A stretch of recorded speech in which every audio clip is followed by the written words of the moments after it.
O kining among kuan dire na side mga kabukid. Ako rang mga sakop ni may nagtanom. Nya karon tuwa sila nag-eskwela sila sa syudad. Kay nang-eskwela man in town kay para lagi pag-abot sa panahon kining among tanom na ingon ini kadaghanon ni abot ni dito sa unahan. Oh, dili man ta maghinambog kay hambugiro naman tadaan. Kini gyud na mga kadaghanon ang among pinya na tinanom. Kami ray ni mga pamilya sa akong pamilya nagtanom. Daghan abot ni dito.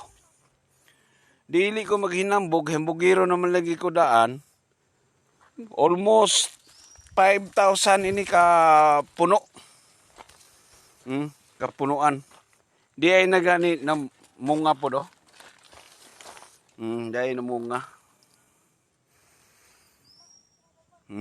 Di nato makuha na mubunga siya dungan.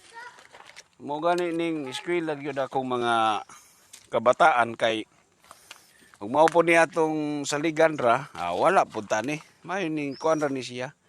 Daghan ni siya mga guys. Oh, among mga tanom. Buaw po ni. Sa man mga ka-farmers.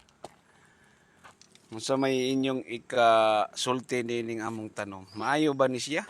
Comment lang sa comment section mga amigo, mga amiga.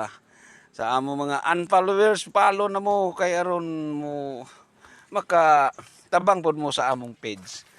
Salamat and good morning to all. God bless you all. Bye-bye.